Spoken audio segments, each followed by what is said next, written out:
Hello viewers, আমি doctor Suman Roy বলছি। আশা করি সবাই ভালো আছেন। আজকের আলোচনার বিষয়বস্তু হচ্ছে সেহরিতে আমাদের কোন ধরনের খাবার খাওয়া উচিত।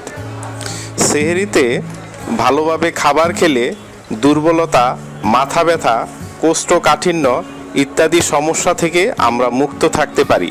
তাই সেহরিতে এমন খাবার খাওয়া উচিত যেসব খাবার আমাদের শরীরকে আর্দ্র রাখবে এবং প্রয়োজনীয় পুষ্টি যোগাতে সাহায্য করবে। যেমন খেজুর, সেহরিতে অন্তত 1 থেকে 2টি খেজুর খান। খেজুরের মধ্যে রয়েছে প্রাকৃতিক ফ্রুক্টোজ, এছাড়া এতে রয়েছে অনেক আঁশ। এটি রক্তের গ্লুকোজের মাত্রাকে ঠিক রাখতে সাহায্য করে। সবজি ও অন্যান্য ফল, সেহরির সময় সবজি ও ফল খান। সবজি ও ফলের মধ্যে রয়েছে প্রচুর পরিমাণ আঁশ, ক্যালসিয়াম ও প্রয়োজনীয় ভিটামিন, যা আমাদের শরীরের জন্য জরুরি।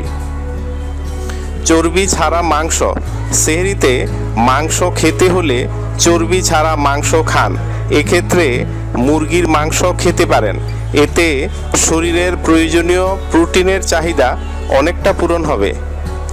পানি, খাবার খাওয়ার আগে 1 গ্লাস পানি পান করুন।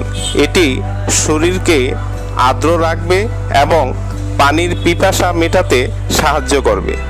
এছাড়া ইফতার ও সেহরির মাঝামাঝি সময়ে পর্যাপ্ত পরিমাণ পানি পান করুন।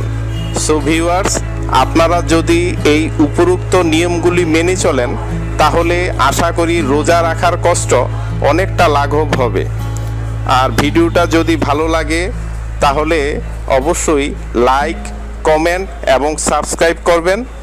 আমি ভবিষ্যতে আরও ভালো ভালো হেল্প টিপস আপনাদের উপহার দেব এবং ফেসবুকে আমার একটি হেল্প সলিউশন গ্রুপ আছে, আপনারা চাইলে সেখানে জয়েন করতে পারেন। এখানে যদি আপনারা স্বাস্থ্য বিষয়ক যে কোনো বিষয় পোস্ট করেন তাহলে অবশ্যই হেল্প পাবেন। এই গ্রুপের লিংক আমি এই ভিডিওর ডেসক্রিপশন বক্সে দিয়ে দেব। তো আজ এই পর্যন্তই, সবাই ভালো থাকবেন, ধন্যবাদ।